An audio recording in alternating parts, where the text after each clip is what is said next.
Okay, our next speaker is Professor Richard Young from MIT, and he's going to talk about condensate biology in the regulation of gene expression at stages involving RNA. Richard. Good morning, and thank you to Denise and the organizers for having me here. I want to talk about a topic that is actually new to me. A little over 2.5 years ago, in response to questions from grad students in a course that Phil Sharp and I teach, I became engaged in studying what we now call condensates. And I walked into my lab one day and said, I would like you all to stop what you are doing and put it away and change what you study. And I was met with the appropriate level of skepticism that you get from students and postdocs at MIT. But within 6 months, that is exactly what they did. They abandoned all of their projects and they began work on what I'm going to tell you today. So I'm going to talk about nuclear condensates. Here's a depiction from structural illumination microscopy of puncta for MED1, a subunit of the coactivator that operates at cell identity genes. Phil Sharp talked to you about splice factors and speckles. There's a gene repression complex called polycomb that helps poise genes in your developmental processes for later activation. Your heterochromatins formed by HP1 alpha and another protein called MECP2 that I'll tell you about. These loop anchors that you've been hearing about, they're formed by CTCF interactions or phase-separated condensates. And probably the most long-studied condensate is this nuclear condensate where ribosomal RNA biosynthesis occurs. So I will tell you first about how I think about gene activation and repression in this new context. I'll tell you about the roles that I think condensates are playing, at least that we understand so far in gene activation and repression. Then I'll talk about how this plays into genome architecture. So first, I'll remind you that what your mom and dad told you about fertilization is true. Egg and sperm get together. You form a zygote that differentiates into 30 trillion individual cells with various identities. We're still trying to learn what cell identity is and have only a partial picture, but what we do know from pioneering work first from Christine Nusslein-Volhard and Eric Wieshaus doing genetic experiments in Drosophila, and then ultimately from Hal Weintraub and Shinya Yamanaka, among others, that there are specific transcription factors, a very small number, in each cell that are capable of transdifferentiating that cell from one type to another. And in many cases, this is an epigenetic modification, that is the initial perturbation, ectopic expression of these master factors, can lead to a stable state when they are removed. So this is pretty remarkable, and the process of doing this with these so-called pluripotency factors is what gives you your iPS cells. So we think in every case that we and others have examined these master transcription factors, the genes encoding those factors produce transcription factor proteins that bind to their own enhancers, and in each case they have super enhancers, which Phil introduced to you, these clusters of enhancers. And they do this in concert together and form what we think of as an interconnected autoregulatory loop. We've seen this in dozens and dozens of different cell types. The other feature of cell identity is each cell knows who its neighbor is. It knows how to respond to signals from that tissue, from outside that tissue, and it does it through a variety of signal transduction pathways. And all of those pathways, as far as I can tell, are hardwired into the superenhancer. The superenhancer, for some reason, is a chemoattractant for the signaling factors that bring information from outside the cell to these key genes that drive cell identity. So these two features, the transcriptional control of cell identity and the environment of the cell, are hardwired together. The last thing I want you to know about the control of cell identity is that in order to maintain a stable cell state, you have to turn off the regulators of all other cell states. So all the master regulators of other cell types are silenced in cells. Otherwise, you lose cell identity, cells confused, you develop cancerous states are an example of where you have dysregulated transcription of that type. So mechanistically, the picture that's developed over the last half a century is that you have a DNA element called an enhancer. We have perhaps 1 million of those in aggregate from all cells. Enhancers are cell type specific by definition, and they are bound by cell type specific transcription factors together with the signaling factors I just mentioned. They are thought to loop to the proximity of their genes, and you heard Ibrahim talk about how now we see that evidence from many labs arguing for what he called spooky activation at a distance, maybe 200 nanometer distance between the enhancer and the promoter, could be understood in the context of condensates. And what Phil told you, and I'll remind you, is that that process of setting up the initiation apparatus is a first step, because the polymerase almost immediately makes a 50 to 100 nucleotide long transcript. It pauses, and then additional factors are required to release that polymerase to productively transcribe. There are two levels of repression that we think about. One is mediated by these polycomb regulators. These polycomb regulators are acting typically on genes that play important developmental roles that you want silent at any one time, and they operate by through a protein that tends to bind CPG-rich regions in these developmental regulators. And there are two components, PRC1 and PRC2, that end up forming a H3K27 methylated mark that is then bound by, at very low affinity, the other components of the complex. Heterochromatin, by contrast, is formed by two layers of epigenetic regulation. One is mediated by a protein called SUVAR39.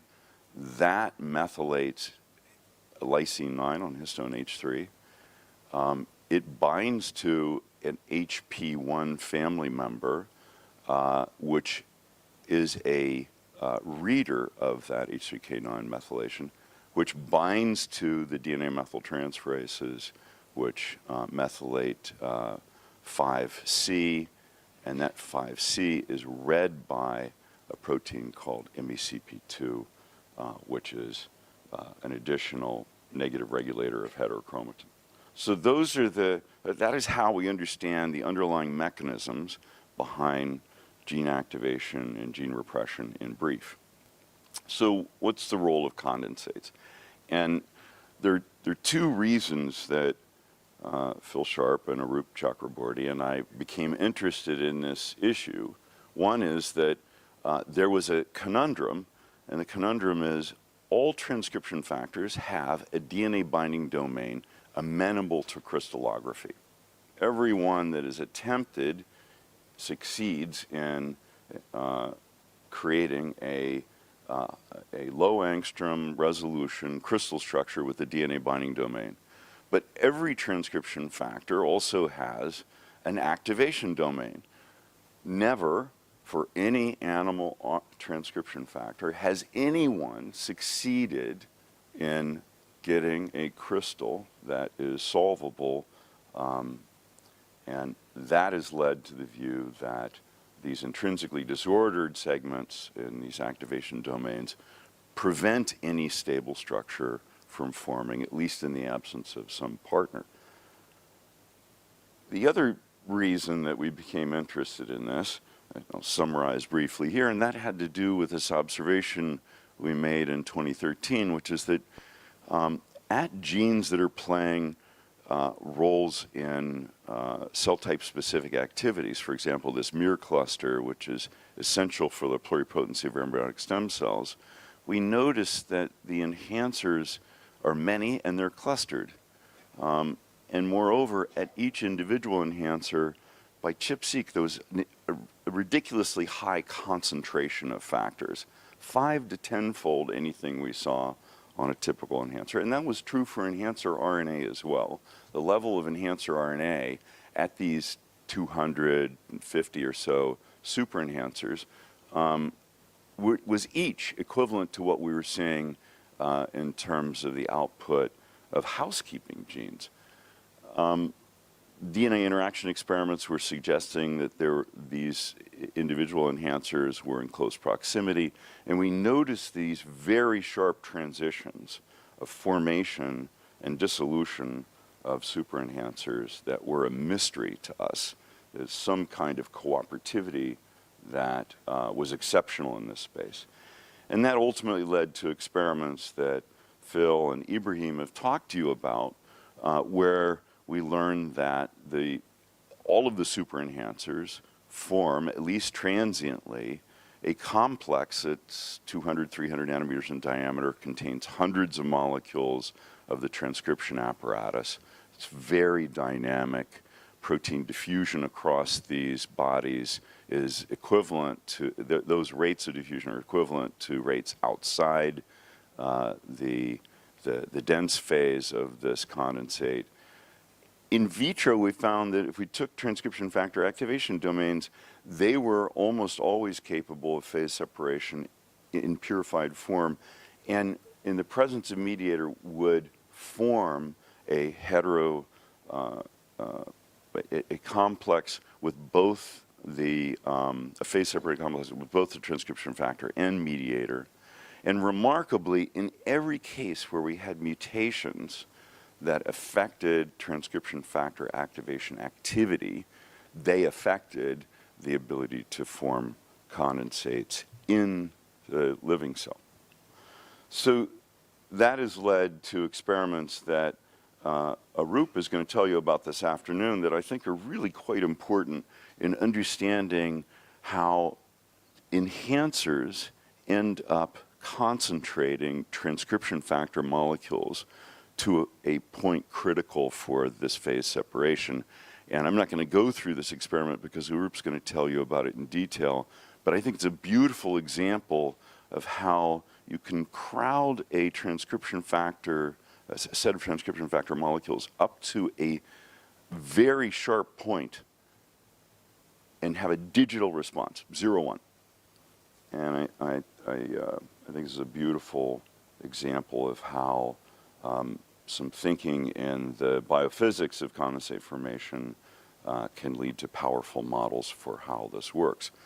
A nice feature of this model of transcriptional condensates is they explain many of the mysteries that have been present in my field. One is that, I told you these signaling factors prefer to go to super enhancers. Well, enhancers have the same apparatus. Why are they going to super enhancers? And the answer seems to be that every signaling factor we've examined has a domain that is intrinsically disordered and prefers to fuse with mediator condensates. And we see that in vivo and in vitro. Mutations that affect the condensate formation of these signaling factors affect their ability in vivo to signal to the super enhancers. And you heard from Erez, and Anna Pombo is also published, that when you examine super enhancers in cells with proximity assays, that they tend to connect with some frequency in cells. And as Erez told you yesterday, If you degrade cohesin, in fact, these all tend to come together into big complexes. And I think that is a result that is predicted by the behaviors of condensates, that they will tend to fuse and fission. So it's not just in transcription initiation that we see these condensates. It's in that process of pause release where you have really two well-known steps. One is stimulated by a cyclin-dependent kinase called CDK7 that phosphorylates a heptapeptide repeat on serine 5. So this heptapeptide is on the C-terminal end of the largest subunit of RNA polymerase II. It forms a 20 kilodalton repeat. So it's almost as big as the average protein itself, and its phosphorylation causes or is associated with the polymerase's ability to make this 50 nucleotides long RNA and then pause with these two pause control factors. And then another cyclin-dependent kinase, when it's recruited, will phosphorylate now serine 2 on those heptapeptide repeats, and it also phosphorylates these pause factors, NELF and DSIF, to allow a productive elongation complex. That process also produces a polymerase that now likes to partition from the mediator condensates into these splice factor condensates. Phil described this yesterday, so I'm just summarizing the fact that condensate partitioning is, in at least this case, mediated by a phosphorylation event. And for those of you who know about how biology is regulated, it is regulated by these modifications of proteins, phosphorylation, acetylation, ubiquitination. These are all modifications you should now suspect are causing differential partitioning of your favorite protein into a different condensate. So what I've told you so far is in gene activation, we have condensates at super enhancers. It would not surprise me given that the physical properties of matter are the same at smaller enhancers, that these types of interactions are also occurring.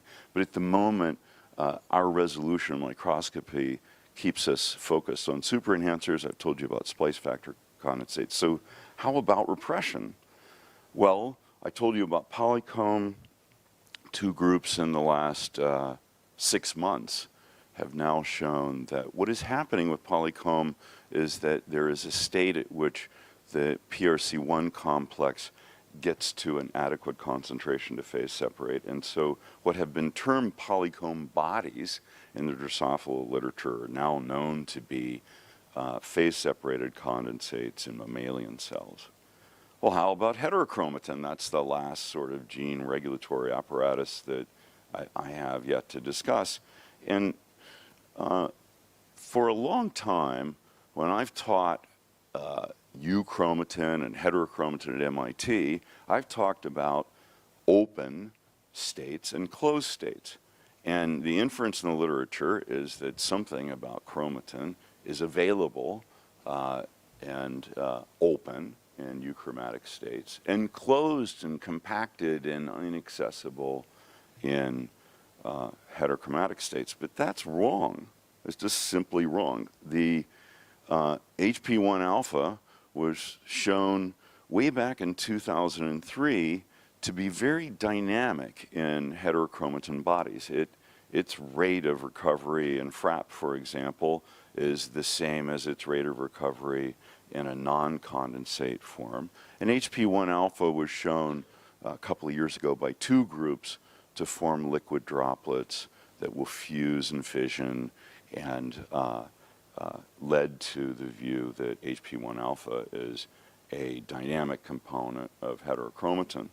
But I told you there are many other factors that are involved in heterochromatin, and in particular MECP2 is of interest to us, partly because it's expressed in every cell type, and partly because there are mutations that occur in 1 in 10,000 of us that lead to neurodevelopmental syndromes that are reversible. And so in particular in young girls that develop these autistic syndromes, there's a thought that a therapeutic approach should be available because of this reversibility. So we became interested in what MECP2 is doing, and it is residing in these liquid-like heterochromatin condensates.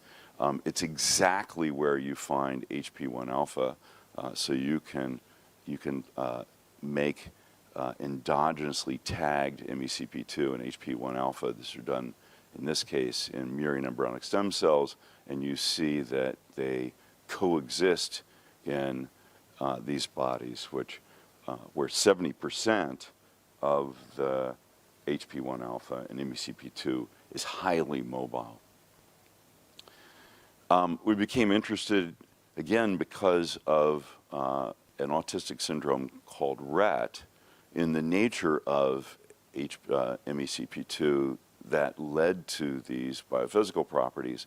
And there are two intrinsic disordered domains in MECP2, an N-terminal one, a C-terminal one, that flank a methyl binding domain. This is the domain that actually binds directly to the DNA.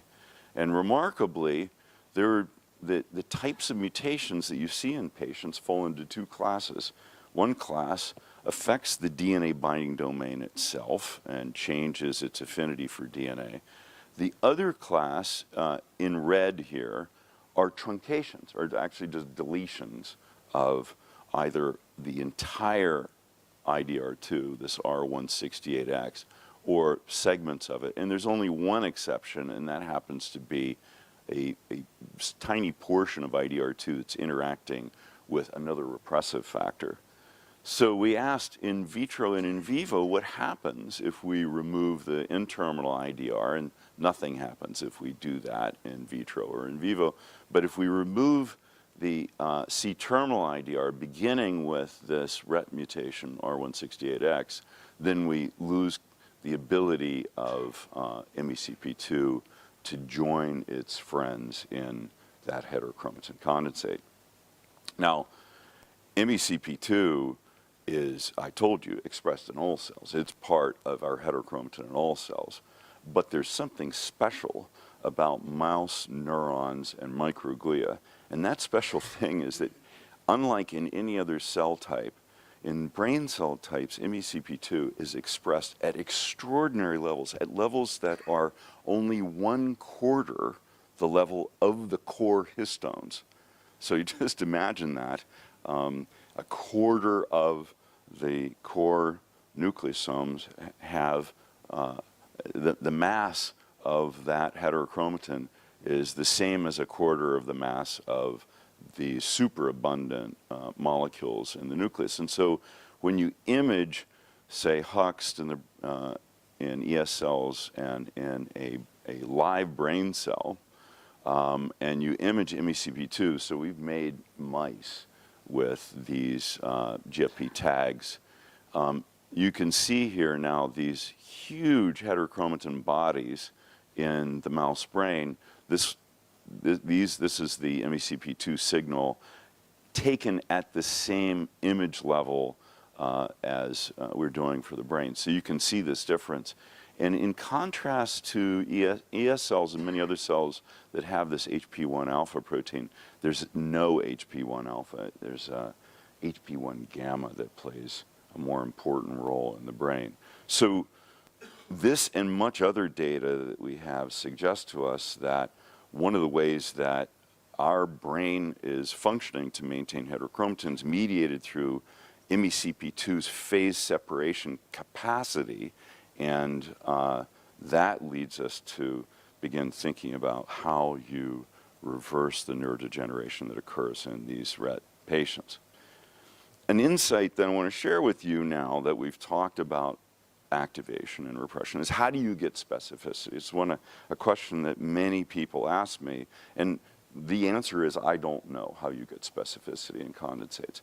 But we do have data that tells us that specificity occurs, and some of the insights we have are that all the proteins we've studied in great detail in euchromatin and heterochromatin have a common feature.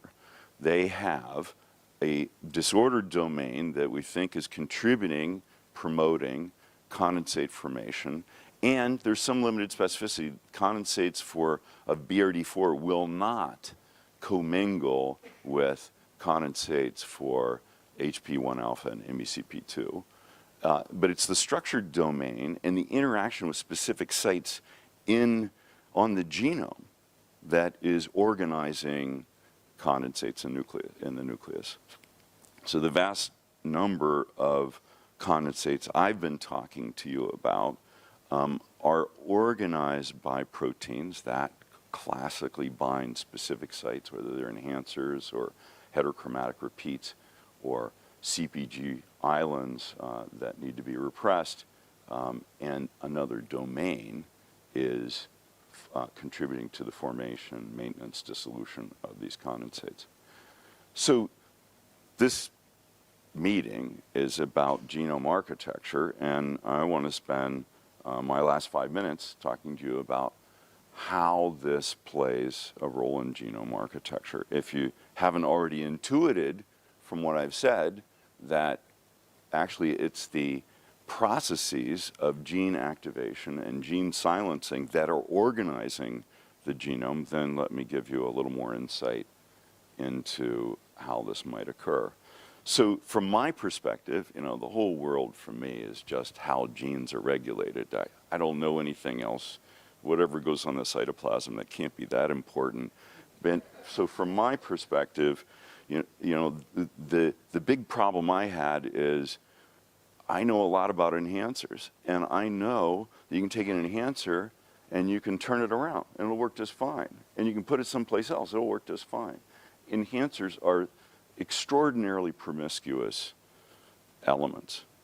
And so if an enhancer is going to regulate a cell identity gene, something that's critical for each cell to maintain its state, then how on earth does it know to go to this gene? And some enhancers are inside of genes, but not regulating that gene. They go someplace else, and they can go a megabase away. What on earth gives them any specificity with respect to gene activity?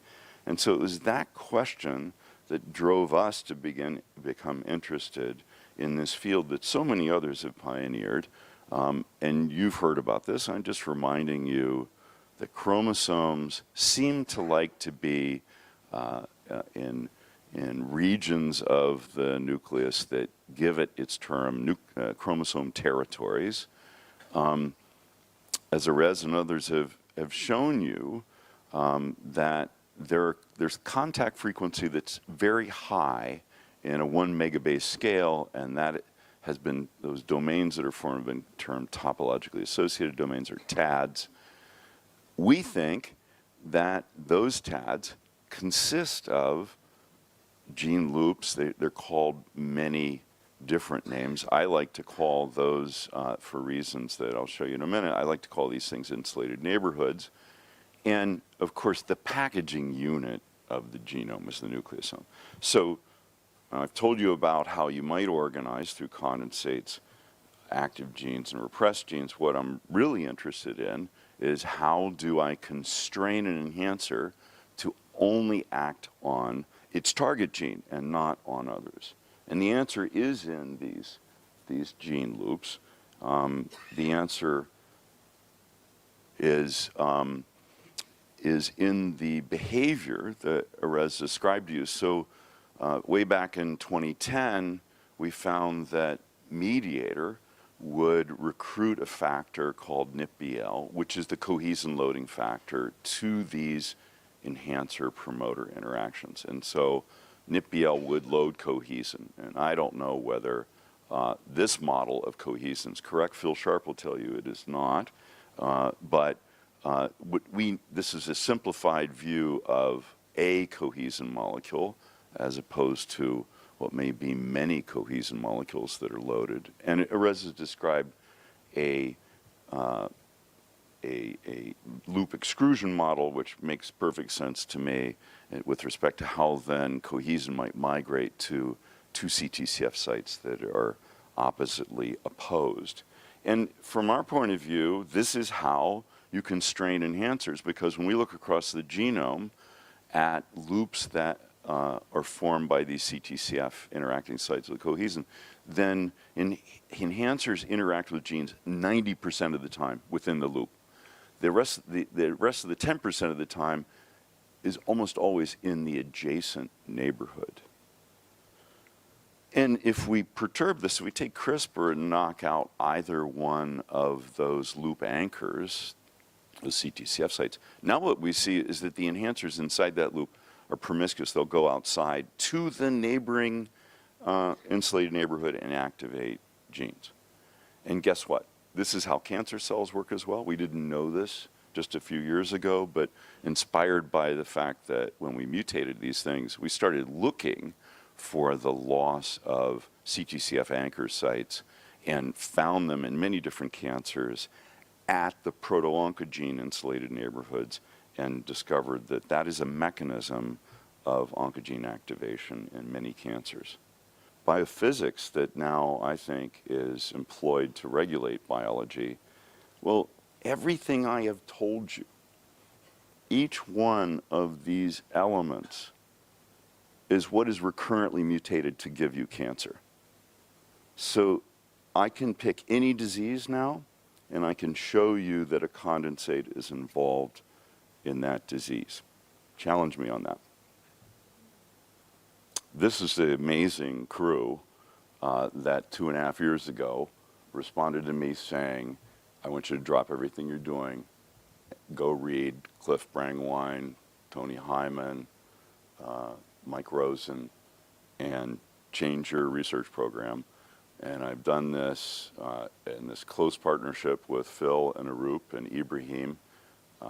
Rudolf Janisch is my collaborator in the MECP2 work. Bob Rader and Dylan Tachis are longtime experts in the transcription field and helped us with Mediator. Thank you very much.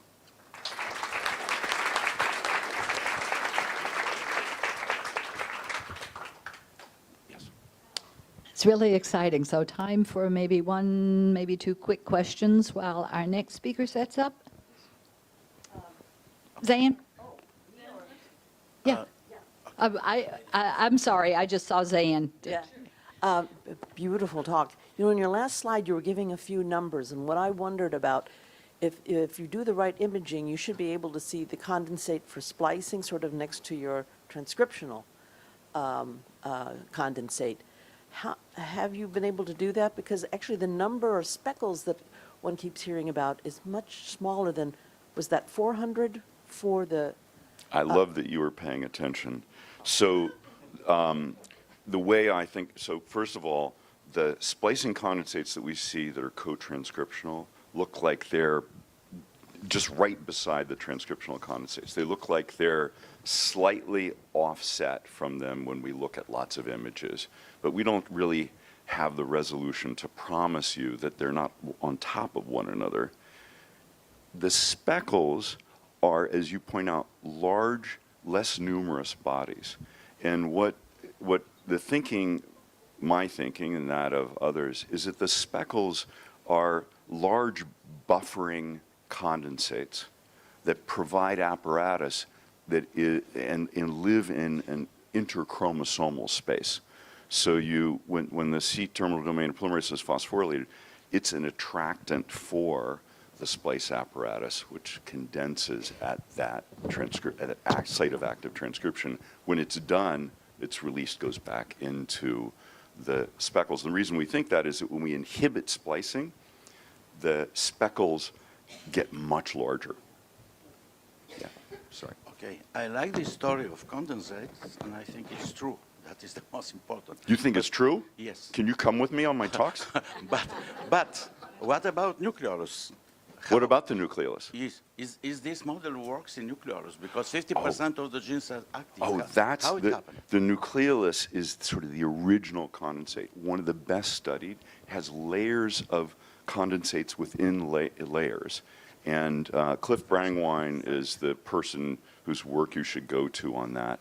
It's just a beautiful story. And you know, you have portions of your 5 human chromosomes that have the rDNA repeats that loop into that. And so in the context of chromosome architecture, that's an organizer. So that makes the highest frequency of transcription. Yeah, Yep. Yes, absolutely. You're concentrating all the goodies there to accomplish that task. Okay, let's thank our speaker once again. It's certainly a fascinating topic. I think we will hear more about it later today. But I would also encourage everyone to use the opportunity during coffee break and during lunch to talk with the speakers and learn more and probe with the specific questions that you might have.